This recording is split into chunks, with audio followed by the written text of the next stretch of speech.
உங்களுக்கு வர டிஎன்பிஎஸ்சியில் கட்டாயம் 2 மார்க் நீங்கள் வாங்கணுமா? இந்த வீடியோவை ஃபுல்லாக பாருங்கள். உங்களுக்கு கட்டாயம் 2 மார்க் இருக்குது. ஏன் அப்படின்னா, இது வந்து நம்ம பார்க்க போகிறது 10ஆம் வகுப்பு தமிழ் பழைய புக்கில் இருக்கக்கூடிய கொஸ்டின் அண்ட் ஆன்சர் தான் நம்ம பார்க்க போகிறோம். இதே மாதிரி 6 முதல் 9ஆம் வகுப்பு வரைக்கும் கொஸ்டின் அண்ட் ஆன்சர் நான் போட்டுருக்கிறேன். அதை பார்க்கணுன்னு ஃபீல் பண்ணுறவங்க டிஸ்கிரிப்ஷனில் பிளேலிஸ்ட் லிங்க்கில் கட்டாய தமிழ் தேர்வு ஓல்டு அப்படின்னு சொல்லி நான் கொடுத்துருக்கேன். அதை போய் பார்த்து தெரிஞ்சுக்குங்க. வாங்க இதில் இருக்கக்கூடிய கண்டென்ட்டை பார்ப்போம். ஃபஸ்ட்டு, அயோத்தி நாட்டு மன்னன் தசரதனுக்கு மக்கள் 4 சரிங்களா? தசரதனுக்கு 4 மகன்கள் அப்படின்னு சொல்லி சொல்கிறாங்க. தசரதன் தன் மூத்த மகன் ராமன் என்பவருக்கு முடிசூட்ட விழைந்தான்.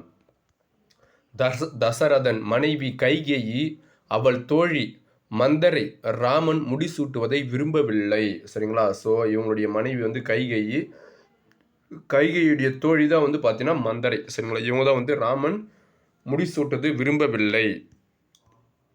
கைகேயி தசரதனிடம் எத்தனை வரங்களை பெற்றார் அப்படின்னா 2 வரங்களை பெற்றார்.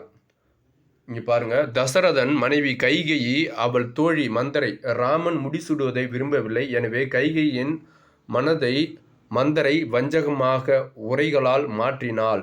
மனம் மாறிய கைகேயி தசரதனிடம் தான் பெற்ற 2 வரங்களை பயன்படுத்தி ராமன் காடு செல்லவும் தன் மகன் பரதன் நாடாளவும் வேண்டுமென கூறினாள் அப்படின்னு சொல்லி சொல்கிறாங்க. மணிமுடி சூட்ட புறப்பட்ட வந்த ராமனிடம் கைகேயி, நீ 14 ஆண்டுகள் காடு செல்ல வேண்டும், இது மன்னன் ஆணை என்றாள். எத்தனை வருஷம்? 14 ஆண்டுகள். சரிங்களா? ராமன் தன் மனைவி சீதையுடனும் தம்பி லக்குவனுடனும் காட்டிற்கு சென்றான். செல்லும் வழியில் கங்கை கரையை அடைந்தான். அப்பா சொல்லிட்டாங்க, வேற என்ன பண்ணுறது, கிளம்பி தான் ஆகணும் அப்படின்ற மாதிரி ஆகிடும்.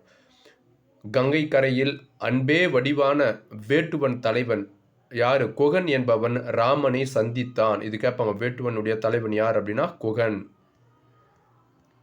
ஆயக்கலையின்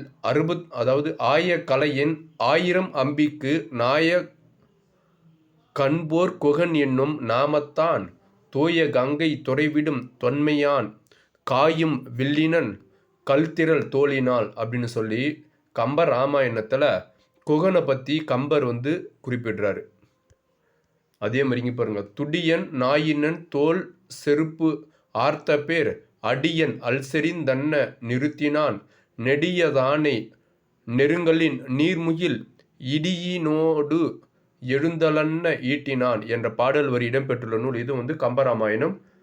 கம்பர் சிறுங்கி பேரம் எனத்திரை கங்கையின் மருங்கு தோறும் நகருரை வாழ்க்கையன் ஒருங்கு தேனோடு மீன் உபகரத்தான் இருந்த வள்ளலை காண வந்தெய்தினான் அப்படின்னு சொல்லி சொல்கிறாங்க. சரிங்களா? சிறுங்கி பேரம் எனத்திரை கங்கையினுடைய மருங்கு தோறும். ஸோ என்ன பண்ணுறாங்க, தேன் மீன் இதெல்லாம் வந்து உபகரிக்கிறார். யார்? குகன். யாருக்கு தராரு? ராமனுக்கு. ஸோ கூவா முன்னும் இளையோன் குறுகிய நீ ஆவான் யார் என அம்பின் இறைஞ்சினான் தேவா நின்கடல் சேவிக்க வந்தேனன் நாவாய் வேட்டுவன் நாய் அடியேன் என்றான். அதாவது கடவுளே, அதாவது ராமனே, நான் தான் உங்களை சேவிக்க வந்த நாவாய் வேட்டுவனுடைய அடியேன் நான் அப்படின்னு சொல்லியிருப்பார். யாரு? குகன். நின்றி ஈண்டு என்றுபுக்கு நெடியவன் தொழுது தம்பி கொற்றவா நின்னை காண குறுகின நிமிர்ந்த கூட சுற்றமும் தானும் உள்ளம் தூயவன் தாயின் நல்லான். பார்த்தீங்களா? ஸோ ஏற்று நீர் கங்கை நாள், அதாவது நாவாய்க்கு இறைக்குகன் ஒருவன் என்றான் என்ற பாடல் வரி இடம்பெற்றுள்ள நூல். இது வந்து கம்பராமாயணம். கம்பர். அண்ணலும் விரும்பி என்பால் அழைத்தி நீ அவனை என்றான் பண்ணவன் வருக என்ன பரிவினன் விரைவில் புக்கான் கண்ணனை கண்ணின் நோக்கி கனிந்தனன் இருண்ட குஞ்சி மண்ணுற பணிந்த மேனி வளைத்துவாய் புதைத்து நின்றான் அப்படின்னு சொல்லி சொல்கிறாங்க. இதுவும் வந்து கம்பராமாயணம். கம்பர். இருத்தி ஈண்டு எண்ணலோடும் இருத்திலல் எல்லை நீர்த்த அருதியன் தேனினும் மீனினும் அமுதினுக்கு அமைவதாக திருந்தினன் கொணர்ந்தேன் என்கோல் திருவுளம் என்ன வீரன் விருத்தமாதவரை நோக்கி முறுவலன் விருப்பலுற்றான் அப்படின்னு சொல்லி சொல்கிறாங்க.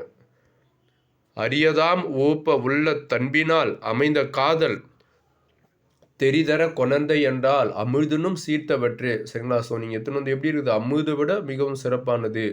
பரிவினில் தழிய எண்ணில் பவித்திரம் எம்ம நோர்க்கம் உரியனை இனிதின் நாமம் உண்டெனன் அன்றோ என்றான். சரிங்களா? ஸோ நான் சாப்பிட்டதுக்கு சமம் அப்படின்னு சொல்லிடுவாங்க. கார்குலம் நிறத்தான் கோர காதலன் உணர்ந்துவான் இப்பார்குலம் செல்வ நினை இங்கனம் பார்த்த கண்ணை ஈர்கிலாக்கள் வாணியேன் இன்னலின் இருக்கை நோக்கி தீர்கிலேன் ஆன தைய செய்குவேன் அடிமை என்றான் அப்படின்னு. ஸோ குகன் இது எல்லாமே சரிங்களா. கோதைவில் குரிசில் ஆனான் கூறிய கொள்கை கேட்டான் சீதையை நோக்கி தம்பி திருமுகம் நோக்கி தீரா காதலன் ஆகும் என்று கருணையின் மலர்ந்த கண்ணன் யாதினும் இனிய நண்பா இருத்தி ஈண்டு எம்மோட் என்றான் அப்படின்னு சொல்கிறாங்க. சரிங்களா? ஸோ யார் சொல்கிறது? இது வந்து ராமன் வந்து சொல்கிறான், நீ என்ன கூட இரு அப்படின்னு சொல்லி. கம்பராமன். நெக்ஸ்ட், சிந்தனை உணர்கின்பான் செற்றினன் விரைவோடும் தன்னன் நெடுவாய் தாமரை நாயனத்தான் அந்தனர் தமையெல்லாம் அருளிதர் விடையென்ன இந்துவின் நூதலோடும் இவளோடினிதேரே அப்படின்னு சொல்கிறாரு கம்பராமாயணம். விடுநன்னு கடிதென்றால் மெய் உயிர் அணையாலும் முடிகின நெடுவாய் முதிதீரை நெடுநீர் வாய கடிதினில் மட அன்ன கதியது செல நின்றார் இடர்வுற மறையோரும் எலியுறு மெழுகானார். இதுவும் வந்து பார்த்தீங்கன்னா கம்பராமாயணம். கம்பர் அன்னவன் உரை கேளா அமலனும் உரை நேர்வான் என்னுயிர் அணையாய் நீ இளவல் உன் இளையான். சரிங்களா? ஸோ அதாவது யார்? குகன், அதாவது லட்சுமணன் வந்து உனக்கு என் இளையவன் அப்படின்றாங்க. என் அணுதலுக்கு நின்கேள் நளிர்கடல் நிலமெல்லாம் உன்னுடைய, அதாவது ஸோ என்னுடைய மனைவி உனக்கு வந்து பார்த்தீங்கன்னா அண்ணி அப்படின்ற மாதிரி சொல்லிட்டு இங்கே இருக்கக்கூடிய கடல் நிலமெல்லாம் உன்னுடைய தான், நான் உன் தொழில் உரிமை உள்ளேன் அப்படின்னு சொல்கிறாங்க. நானும் உனக்கு உரிமையானவனை தான் சரிங்களா அப்படின்னு சொல்லியிருப்பார். அடுத்து பொருந்தாதது எது? சொல் பொருள். ஆயக்கலை அப்படின்னா அந்த நேரத்தில், ஆயகாலை. சரிங்களா? ஸோ ஆயக்கலை கிடையாது, ஆயகாலை அந்த நேரத்தில். அம்பி அப்படின்னா படகு என்பது பெயர்.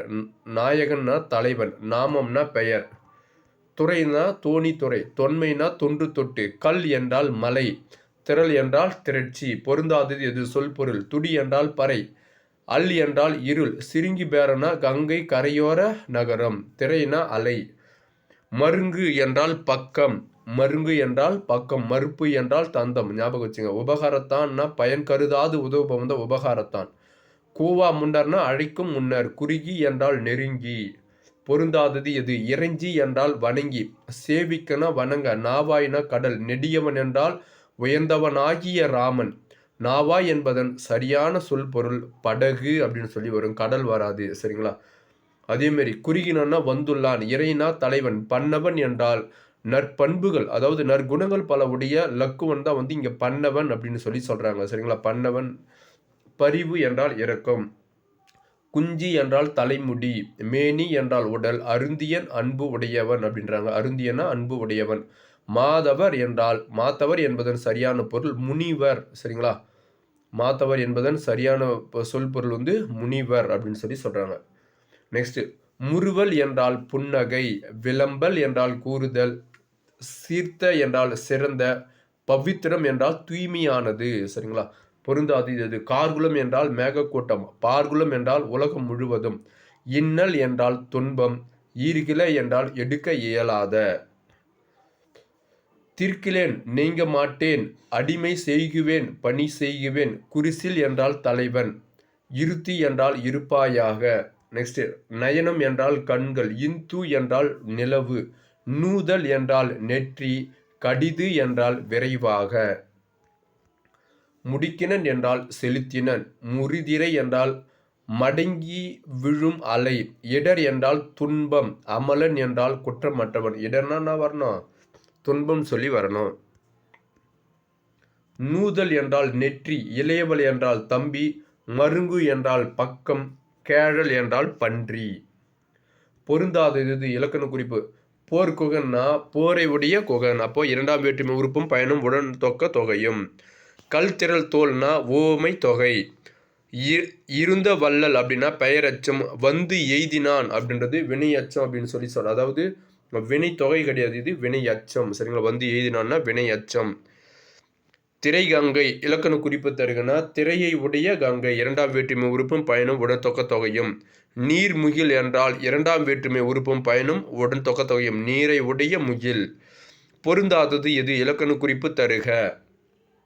கூவா இருகட்ட எதிர்மறை பெயரச்சம். கரெக்டு. குறுகி சேவிக்க இது ரெண்டுமே பெயரச்சம்னு சொல்கிறாங்க. ஸோ அது வந்து என்ன வருது, குறிப்பு வினையச்சமா. குறுகி சேவிக்க இதெல்லாம் வந்து குறிப்பு வினையச்சம். கழல் என்றால் தானியாகு பெயர். கழல் என்றால் தானியாகு பெயர். வந்தனன் என்றால் தன்மை உரிமை வினைமுற்று. பொருந்தாதது இலக்கண குறிப்பு தருக. அழைத்தி என்றால் முன்னிலை உரிமை வினைமுற்று. வருகன வேங்கோல் வினைமுற்று. பணிந்து வளைந்தன வினையச்சம். தேனும் மீனும் என்றால் எண்ணுமை. சரிங்களா? எண்ணுமை. மா தவறுன உரிச்சொற்றொடர். அமைந்த காதல்னா வினைய அதாவது பெயரச்சம், குறிப்பு பெயரச்சம். அமைந்த காதல் என்றால் குறிப்பு பெயரச்சம். சீர்த்த என்றால் ஒன்றன்பால் வினைமுற்று. தாழிய என்றால் சொல்லி செலபடை. கார்குலாம் என்றால் ஆறாம் வேற்றுமை தொகை. காருது குலம். சரிங்களா? காருது குலம் ஆறாம் வேற்றுமை தொகை. உணர்த்துவான்னா வினையால் அணையும் பெயர். பார்த்த கண்ணனைனா பெயரச்சம். அதுவும் குறிப்பான சொல்கிறாங்க, குறிப்பு பெயரச்சம் அப்படின்னு சொல்லி சொல்கிறாங்க. தீர்க்கிலேன் செய்குவேன் என்றால் தன்மை ஒருமை வினைமுற்று. தீரா காதல் என்னென்றால் தீரான்னு வந்ததுனால ஈறுகட்ட எதிர்மறை பெயரச்சம். மலர்ந்த கண்ணன்னா பெயரச்சம். இனிய நண்பா அப்படின்னா குறிப்பு பெயரச்சம். இனிய நண்பா என்றால் குறிப்பு பெயரச்சம். நெடுநாவா என்றால் பண்பு தொகை. தாமரை நயனம் என்றால் ஓமை தொகை. அதாவது நனி கடிது என்றால் உரிச்சொற்றொடர். நெடுநீர் என்றால் பண்பு தொகையை குறிக்கும். எண்ணுயிர் என்றால் ஆறாம் வேற்றுமை தொகை. எனது உயிர் அப்படின்னு வரும். நன்னுதல் இலக்கண குறிப்பு தருக என்றாங்க. பண்பு தொகை. நன்னுதல் என்பது பண்பு தொகை. நின்கேல் இலக்கண குறிப்பு தருகனா நான்காம் வேற்றுமை தொகை. நான்காம் வேற்றுமை தொகை. கம்பர் தேரெழுந்தூரில் பிறந்தார். இவ்வூர் எந்த மாவட்டத்தில் உள்ளது அப்படின்றாங்க. நாகப்பட்டினம் மாவட்டம். கம்பரின் தந்தையர் பெயர் ஆதித்யன். கம்பர் இரண்டாம் குலோத்துங்க சோழனுடைய காலத்தில் வாழ்ந்தவர். கம்பர் என்பவரை திருவெண்ணை நல்லூர் சடையப்ப வள்ளல் ஆதரித்தார். கம்பருடைய காலம் 12ஆம் நூற்றாண்டு. கம்பர் செந்நெறி மறவா இயல்பினர் தம்மை ஆதரித்த வள்ளல் சடையப்பரை 1000 பாடலுக்கு ஒரு பாடல் வீதம் பாடி சிறப்பித்துள்ளார். சடகோபர அந்தாதி, ஏறெழுபது, சரஸ்வதி அந்தாதி, திருக்கை வழக்கம், சிலையெழுபது ஆகியன கம்பர் இயற்றிய நூல்கள் ஆகும். கம்பன் வீட்டு கட்டுத்தெரியும் கவிப்பாடும் விருத்தமெனும் ஒன்பாவிற்கு உயர் கம்பன். கல்வியில் பெரியவர் கம்பன் என்று தொடர்களால் கம்பன் என்பவரை பற்றி அறியலாம். யாம் அறிந்த புலவரிலே கம்பனைப் போல் என்று பாரதியார் கம்பரை புகழ்ந்து பாடியுள்ளார். தவறானது எது அப்படின்னு சொல்லி கேட்குறாங்க. ராமனது வரலாற்றை கூறும் நூல் இராமாயணம் எனப்பட்டது. அகத்திய முனிவர் வடமொழியில் எழுதிய இராமாயணத்தை தழுவி கம்பர் அதனை தமிழ் எழுதினான்றாங்க. ஸோ அது வந்து தவறு.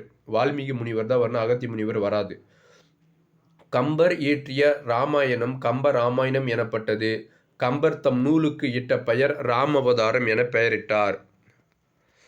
கீழ்கண்ட கூட்டுகளில் தவறானது எது? கம்ப ராமாயணத்தில் 6 காண்டங்கள் உள்ளன. அவை பாலகாண்டம், அயோத்தி காண்டம், ஆரண்ய காண்டம், கிஷ்கிந்த காண்டம், சுந்தர காண்டம், யுத்த காண்டம். காண்டம் என்பது பெரும் பிரிவினையும் படலம் என்பது அதன் உட்பிரிவையும் குறிக்கும். தமிழ் இலக்கியத்தில் காப்பிய வளர்ச்சி கம்பர் படைப்பினால் உச்சநிலை அடைந்தது. இந்நூலின் சிறப்பு கருதியும் திருக்குறளின் பெருமை கருதியும் இவ்விரு நூல்களையும் தமிழுக்கு கதி என்பர் பெரியோர். சரிங்களா? தமிழுக்கு கதி அப்படின்னு சொல்லியிருக்கிறாங்க. அடுத்து போவோம். அதாவது இங்கே என்ன சொல்கிறாங்கன்னா திருவாசகர் சொன்னதால் அந்த கூட்டு தப்பு. சரிங்களா? திருக்குறள் கம்பராமாயணமும் திருக்குறள். அடுத்து கூட்டுகள் தவறானது எது? கம்பராமாயணம் பெருங்காப்பியத்திற்குரிய இலக்கணங்களை முழுமையாக பெற்றது. பொருள், அணி, நடை ஆகியவற்றால் சிறந்தது. கற்போருக்கு இனிமை தரும் கவிச்சுவை நிறைந்தது. சொற்சுவையும் பொருட்சுவையும் தமிழ் பண்பாடு மிளிர்கிறது. அயோத்தியா காண்டத்தில் 12 படலங்கள் உள்ளன அப்படின்றது வந்து தவறு. சரிங்களா? அதாவது இங்க பாருங்க, கம்பராமாயணத்தில் அயோத்தி காண்டம் 2ஆம் படலம் ஆகும், 2ஆம் காண்டமாகும். கம்பராமாயணத்தில் அயோத்தி காண்டம் 2ஆம் காண்டமாகும். அயோத்தி காண்டத்தில் மொத்தம் 13 படலங்கள் உள்ளது. 12ன்றாங்க தவறு, 13 படலங்கள் உள்ளது. குகப்படலம் 7வது படலமாகும். இதனை கங்கை படலம் எனவும் அழைப்பர். குகப்படலத்துக்கு இன்னொரு பெயர் என்ன? கங்கை படலம். வடசொல் கிளவி வடையெழுந்தொழி எழுத்தோடு புணர்ந்த சொல்லாகுமே என்று கூறியவர் யார்னா தொல்காப்பியர். தொல்காப்பியர் நெறி நின்றவர் யார் என்றால் கம்பர். அதாவது வட சொல்லை பயன்படுத்தும் போது அதுக்கேற்ற மாதிரி நம்ம தமிழ் வார்த்தை எழுதணும் அப்படின்னு சொல்லி தொல்காப்பியர் சொன்னாராம். அதன் வழி வந்ததுனால தமிழ்வேந்தர் கம்பர் வடமொழி எழுத்தையும் பிற மொழி கலப்பையும் தடுத்தவர் யாருன்னா கம்பர் தான் அப்படின்னு சொல்லி சொல்கிறாங்க. உலகினில் நாகரிகம் முற்றும் அழிந்துவிட்டாலும் திருக்குறளும் கம்பன் காவியமும் இருந்தால் போதும், மீண்டும் அதனை புதுப்பித்து விடலாம் என்று கூறியவர் கால்டுவெல். மராட்டியர் டேஸ் மாவட்டத்தில் தபோலி என்னும் சிற்றூர் உள்ளதுன்றாங்க. அதாவது கொங்கன், சரிங்களா, கொங்கன் மாவட்டத்தில் அப்படின்னு சொல்லி சொல்கிறாங்க. கீழ்கண்ட கூற்று யாருடையது? அவர் சமுதாய மறுமலர்ச்சியின் முன்னோடி, சமத்துவ காவலர், உலக சாதனையாளர் வரிசையில் முன்னிற்பவர், அரசியல் சட்டமேதை, தேசிய தலைவராகவும் திகழ்ந்தவர். பல்வேறு மத இன மொழி சமூக பழக்க வழக்கங்கள் கொண்ட இந்நாட்டை இந்திய அரசியல் அமைப்பு சட்டத்தால் ஒருங்கிணைத்தவர் யாருன்னா அம்பேத்கர். மராட்டிய மாநிலத்தில் கொங்கன் மாவட்டத்தில் உள்ள அம்பாவாதே என்னும் சிற்றூரில் 1891ஆம் ஆண்டு ஏப்ரல் மாதம் ஏப்ரல் திங்கள் 14ஆம் நாள், சரிங்களா, இவர் பிறந்திருக்கிறார். சரிங்களா, மராட்டிய மாநிலம் கொங்கன் மாவட்டத்தில் அப்படின்னு சொல்லி சொல்கிறாங்க, அம்பாவாதே அப்படின்ற இடம். அம்பேத்கர். அடுத்து போவோம். அவர் தம் தந்தையர் ராம்ஜி சக்பால், தாயார் பீமாபாய். செல்வம் நிறைந்த குடும்பத்தில் 14வது பிள்ளையாக பிறந்தவர். அவர் காந்தி இயற்பெயர், அதாவது என்ன பெயர்? அம்பேத்கர் அப்படின்றது இயற்பெயர் அதாவது அம்பேத்கருடைய இயற்பெயர் பீமாராவ் ராம்ஜி. மகாபாரதத்தை பீமனைப் போலவே தன் மகனும் எவருமே அசைக்க முடியாத வீரனாக வருங்காலத்தில் வரவேண்டும் என்ற எண்ணத்தில் பீம் என பெயர் சூட்டினார். யாருன்னா தந்தை ராம்ஜி சக்பால். பீமாராவின் ஆசிரியர் பெயர் என்ன? அம்பேத்கர். இங்கே பாருங்க, ஆசிரியர் என்பவர் அறிவு கடலாக மட்டுமின்றி அறத்தின் ஆழியாகவும் விளங்க வேண்டும். சாதி மதங்களை பாரும் உயர் சென்மும் இத்தேசத்தில் எய்தினர் ஆயின வேதியர் ஆயின ஒன்றே, அன்று வேறு குலத்தர் ஆயின ஒன்றே என்னும் உயரிய நோக்குடன் செயல்பட்டவர் பீமாராவின் ஆசிரியர் அம்பேத்கர். காலத்தினால் செய்த இவ்வுதவியை ஞானத்தினும் பெரிதென கருதி பீமாரா அவருடைய பெயர் அப்படியே வச்சுக்கிறாங்க அப்படின்னு சொல்லி சொல்கிறாங்க. இங்கே பார்த்தீங்கன்னா இந்த கூற்று பார்த்தீங்கன்னா பாரதியார்டு. சரிங்களா, இத்தேசத்தில் எய்தர் ஆயினும் வேதியர் ஆயினும் ஒன்று அப்படின்னு சொல்கிறது பார்த்தீங்கன்னா பாரதியார்டு. அம்பேத்கர் 1908ஆம் ஆண்டு எல்பின்ஸ்டன் பள்ளியில் தம்முடைய உயர்நிலை பள்ளி படிப்பை முடித்தார். பரோடா மன்னர் பொருளுதவியுடன் 1912ஆம் ஆண்டு பம்பாய் எல்பின்ஸ்டன் கல்லூரியில் இளங்கலை பட்டத்தை பெற்றார். அமெரிக்காவில் கொலம்பியா பல்கலைக்கழகத்தில் 1915ஆம் ஆண்டு முதுகலை பட்டம் பெற்றார். ஸோ 1908 பள்ளி படிப்பு, 12 இளங்கலை பட்டம், 1915 முதுகலை பட்டம். 1916ஆம் ஆண்டு லண்டனில் பொருளாதாரத்தில் முனைவர் பட்டமும் பெற்றார். மும்பையில் சிறிது காலம் பொருளியல் பேராசிரியராக பணியாற்றிய அம்பேத்கர் மீண்டும் லண்டன் சென்று அறிவியல் முதுகலை பட்டமும் பாரிஸ்டர் பட்டமும் பெற்றார். இந்தியா திரும்பிய பின் வழக்கறிஞர் தொழிலை மேற்கொண்டார். கட்டணமின்றி ஏழைகளுக்கு வழிகாட்டி நிதியை பெற்றுத்தந்தார். அவர் அரசியல், சட்டம், சமூக, பொருளாதாரம், தத்துவம், வரலாறு, வாணிகம், கல்வி, சமயம் என அனைத்து துறைகளிலும் நிகரற்ற அறிஞராக திகழ்ந்தார். ஒரு நாளில் மட்டும் 18 மணி நேரத்தை கல்வி கற்பதற்காகவே செலவழித்தார். யாருன்னா அம்பேத்கர். நூலகத்தில் காலையில் முதல் ஆளாக நுழைவார், மாலையில் இறுதி ஆளாக வெளியேறுவார். தந்தை பெரியார் 1924 பார்த்தீங்க அப்படின்னா கேரளாவில் வைக்கத்தில் நடத்திய ஒடுக்கப்பட்டோர் ஆலய நுழைவு முயற்சியும் இவர் பார்த்தீங்கன்னா 1927 மார்ச் திங்கள் 20ஆம் நாள் அம்பேத்கர் மராட்டியத்தில் மகத் குளத்தில் தண்ணீர் எடுக்கும் போராட்டமும் மனித உரிமைகள் முதலில் நடந்த போராட்டங்கள் அப்படின்னு சொல்லி சொல்கிறாங்க. சரிங்களா, தந்தை பெரியார்னா வைக்கம் போராட்டம் 1924, மகதத் போராட்டம்னா 1927 அம்பேத்கர். இங்கிலாந்து சொல்வதற்கெல்லாம் இந்தியா தலையசிக்கும் என்பது தவறு. இந்த நிலை எப்போதும் மாறிவிட்டது. இந்திய மக்களின் எண்ணங்களை நீங்கள் ஈடேற வேண்டும் என ஆங்கிலேயரிடம் அச்சமின்றி ஆணித்தரமாக கூறியவர் அம்பேத்கர். வட்டமேசை மாநாடு 1930ஆம் ஆண்டு நடைபெற்றது. அம்மாநாட்டில் அம்பேத்கர் கலந்து கொண்டார். அம்மாநாட்டில் அரை வயிற்று கஞ்சிக்கு அல்லற்படும் ஊமைகளின் உறுப்பினராக நான் பேசுகிறேன் என்று தனது கருத்தை இவர் தொடங்கினார். சரிங்களா? மாட்டார் ஆதிக்கத்தை நீக்கி மக்களால் ஆளப்படும் மக்களாட்சியை நாங்கள் விரும்புகின்றோம். வெறும் எஜமான மாற்றத்தை நாங்கள் விரும்பவில்லை. எங்கள் கைகளில் அரசியல் அதிகாரம் வந்தால் ஒழிய எங்கள் குறை நீங்கா என்று முன்மொழிந்தவர் அம்பேத்கர். விடுதலைக்கு பிறகு இந்திய அரசியலமைப்பில் அண்ணல் அம்பேத்கரையும் இடம்பெற செய்ய வேண்டும் என்று பெரிதும் விரும்பியவர் நேரு. கீழ்கண்ட கூற்று, அதாவது இங்கே பாருங்கள், சட்ட அமைச்சராக பொறுப்பேற்றார். இந்திய அரசியல் சட்ட அமைப்பு சட்டம் வகுத்த 7 கொண்ட குழு ஒன்று அமைக்கப்பட்டது. அதில் நிறைய பேர் விலகிட்டாங்களாம். இறுதியில் அவர் ஒருவரே அந்த ஒப்பற்ற பணியை செய்து முடித்தார். 1950ஆம் ஆண்டு ஜனவரி திங்கள் 26ஆம் நாள் இந்தியா முழுமையான குடியரசு நாடாக தன்னை அறிவித்து கொண்டது. அதே மாதிரி அறியாமைத்தான் அனைத்திற்கும் மூல காரணம் என்பதை இவர் நன்குணர்ந்தவர். எனவே ஒவ்வொருவரும் முழு மனித நிலையை அடைய கல்வி, செல்வம், உழைப்பு ஆகிய 3ம் தேவைப்படுகிறது. எது தேவை? கல்வி, செல்வம், உழைப்பு. செல்வமும் உழைப்பும் இல்லாத கல்வி கலர்நிலம், உழைப்பும் கல்வியும் அற்ற செல்வம் மிருகதனம் என்றவர் அம்பேத்கர். கற்பித்தல் அறிவியல் முறைக்கு உகந்ததாக இருத்தல் வேண்டும். விருப்பு வெறுப்பற்ற முறையில் கற்பித்தல் நிகழ்தல் வேண்டும். மாணவனுக்குள் தகவல்களை திணிப்பதாக கல்வி இருத்தல் கூடாது. அவனது ஊக்கத்தை தூண்டுவதுடன் தனித்தன்மையும் வெளிக்கொணர்வதாக இருத்தல் வேண்டும் அப்படின்னு சொல்கிறார். கற்றல் கற்பித்தலின் உயர்ந்த குறிக்கோள் பற்றி கூறியவர் அம்பேத்கர். எந்த ஆண்டு மக்கள் கல்விக் கழகத்தை அம்பேத்கர் தோற்றுவித்தார்ன்றாங்க? 1946 மக்கள் கல்விக் கழகம். மும்பையில் அம்பேத்கர் என்பவரின் அரிய முயற்சியால் உருவான சித்தார்த்தா உயர்நிலைக் கல்வி நிலையத்தில் இன்றைய அறிவு வளர்ச்சிக்கு வேண்டிய அனைத்து பாடங்களும் கற்பிக்கப்படுகிறது. இந்தியாவின் தேசிய பங்கு வீதம் என்னும் நூலின் ஆசிரியர் அம்பேத்கர். புதியன சிந்திப்பதும் படைப்பதுமே புத்துலகம் சமைக்கும் சிற்பிகளின் நோக்கம் அப்படின்னு சொல்கிறாரு. இந்திய நாட்டின் சாதி என்னும் இருளை அகற்ற வந்த அறிவு கதிர் யார் அப்படின்னா அம்பேத்கர். சாதி என்பது எல்லாம் வல்ல ஒருவன் கட்டளையால் தோன்றியதென்று குறிப்பிட்ட சில சூழ்ச்சி கால்பட்ட மனித சமூக வாழ்வில் தானாகவே வேரூன்றி விட்ட வளர்ச்சியாகும். சாதி களையப்பட வேண்டிய கலை என்று அவர் கருதியவர் யார்னா அம்பேத்கர். சமூகத்தின் மாற்றத்திற்கு சிந்தனை விதைகளை தூவுகின்ற புரட்சியாளர்களாலேயே இந்த வையகம் வாழ்கிறது அப்படின்னு சொன்னதும் அம்பேத்கர் தான். இந்திய பொருளாதார மேம்பாட்டிற்கு சாதி என்பது நன்மை தராது.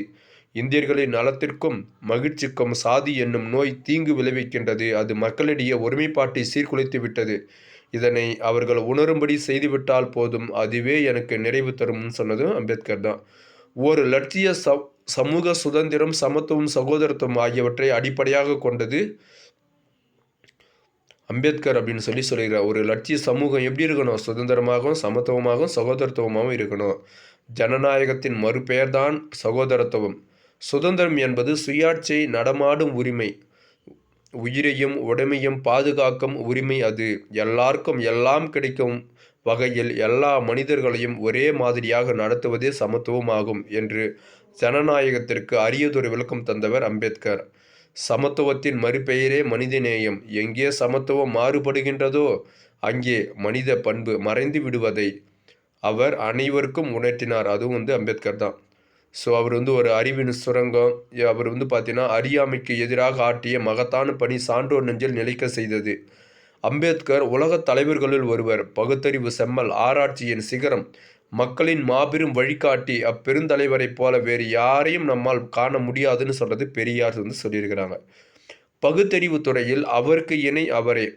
ஆசியா கண்டத்திலேயே மிகப்பெரிய தனியார் நூலகத்தை அமைத்த பெருமை இவரையே சாரும் என்று நேரு அம்பேத்கரை புகழ்ந்துள்ளார்.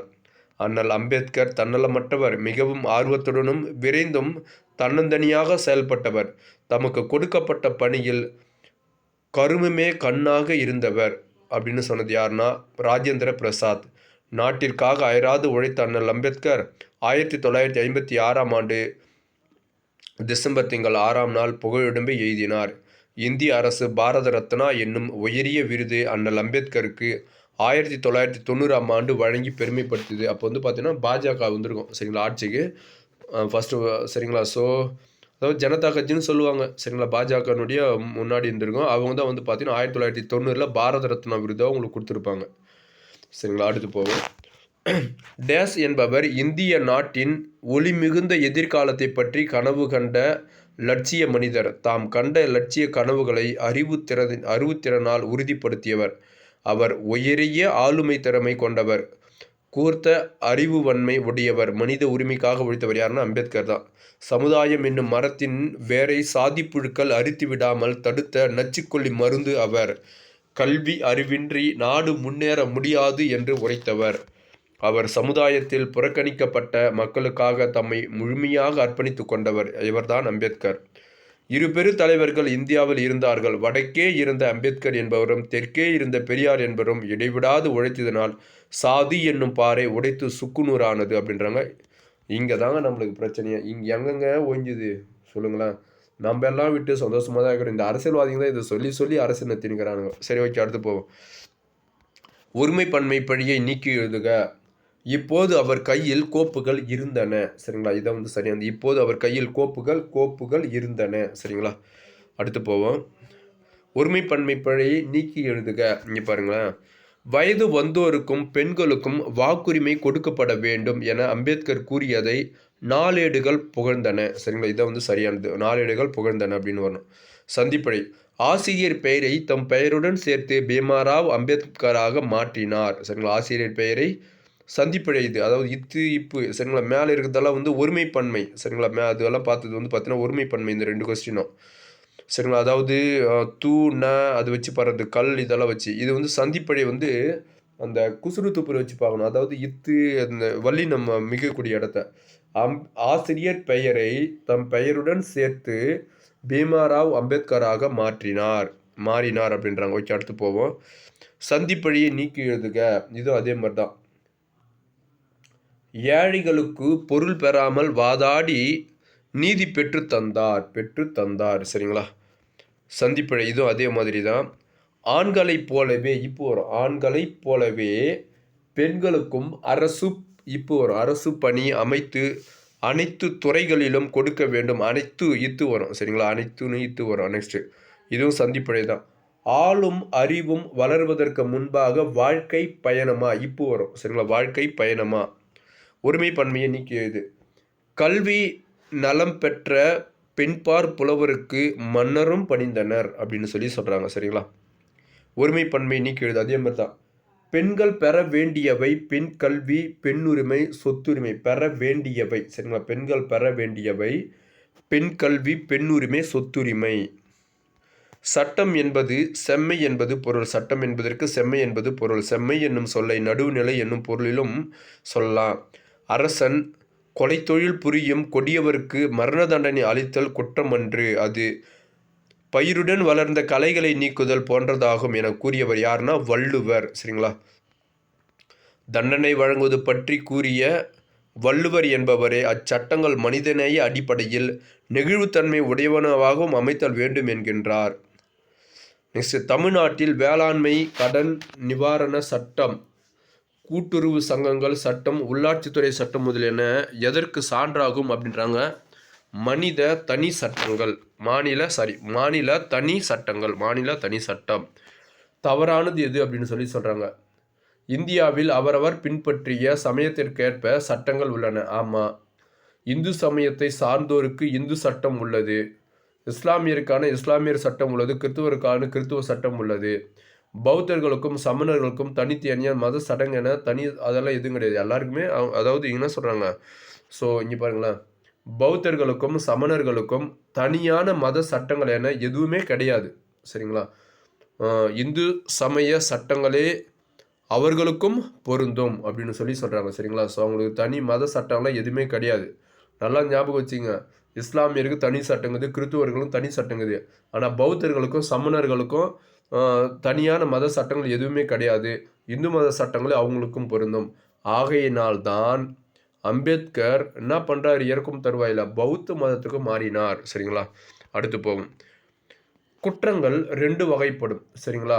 ஒன்று வந்து பார்த்தீங்கன்னா, ஒன்று சட்டம் அதாவது செய்யக்கூடாதது என்று வலியுறுத்தி சொன்னதை செய்தல், மற்றொன்று சட்டம் செய்ய வேண்டும் என்று வலியுறுத்தி செய்யாமல் இருத்தல் அப்படின்றாங்க. அரசியல் சாசனத்தின் 19வதுல 1 சரிங்களா, 19வது 1வது பிரிவின்படி குடிமக்கள் ஒவ்வொருக்கும் முழுமையான பேச்சுரிமை எழுத்துரிமை உண்டு. சரிங்களா. இந்திய குடிமகள் தனியாகவோ ஓர் அமைப்பின் மூலமாகவோ தகவல் அறியும் உரிமை சட்டம் 2005 பிரிவு 6 படி தகவல் பெறலாம். சரிங்களா. ஸோ இது வந்து பார்த்தீங்க அப்படின்னா தகவல் உரிமை சட்டத்தின்படி மாநில மைய அரசு சார்ந்த அதிகார அமைப்பிடமிருந்து தகவல் பெறுவதற்கு 10 ரூபாயை விண்ணப்பிக்க கட்டணமாக செலுத்தல் வேண்டும். 10 ரூபாய் கொடுத்தா போதும். சரிங்களா. வறுமை கோட்டிற்கு கீழே வாழ்பவராக இருந்தால் தகவல் பெறுவதற்கு எந்த கட்டணமும் தேவையே இல்லையா. ஒத்தது அறிவான் உயிர் வாழ்வான் என்று கூறியவர் யார் அப்படின்னா திருக்குறள். சரிங்களா. ஒத்தறிவான் உயிர் வாழ்வான் அப்படின்னு சொல்லி வரும். யார் சொல்றதுன்னா வள்ளுவர் தான் சொல்லியிருப்பார். எழுத்திலக்கணம் சொல்லிலக்கணம் ஆகிய இரண்டிலும் கூறப்படாத பொதுவான செய்திகள் சொல்லப்படுவது பொது. வெளிப்படையாக தன் பொருளை உணர்த்தும் சொல் வந்து பார்த்தீங்கன்னா வெளிப்படை குறிப்பு எனவும், ஸோ தொடர் முன்னும் பின்னுமாக வருகின்ற சொற்களுக்கு வந்து குறிப்பு பொருள் அப்படின்னு சொல்லுவாங்க. உயர்திணை அக்ரிணை ஆகிய இரண்டிலும் பொதுவான சொற்கள் உண்டு. ஒரு சொல் தொடரில் முன்னும் பின்னுமாக வரும் சொற்களை தொடர்பாலும் குறிப்பாலும் ஒரு பாலை நீக்கி மற்றொரு பாலை சுட்டும் அதற்கு ஒன்றொழி பொதுச்சொல் அப்படின்னு சொல்லி சொல்றாங்க. எடுத்துக்காட்டு பாருங்க. உயர்திணையில வீட்டின் முன் 5 கோலமிட்டனர், நாட்டை காக்க 5 போர்க்களம் சென்றனர். சரிங்களா. இதெல்லாம் கொஞ்சம் பார்த்துக்குங்க. இதுவே அக்ரிணையில இம்மாடு வயல் உழுகிறது, இம்மாடு பால் கறக்கிறது. மாடு அதுவாக போய் கலப்பு கட்டின்னு அதுவாக ஏறு விழும், நம்ம பூட்டி விட்டால் தான் விழும். அதுதான் இங்கே சொல்கிறாங்க.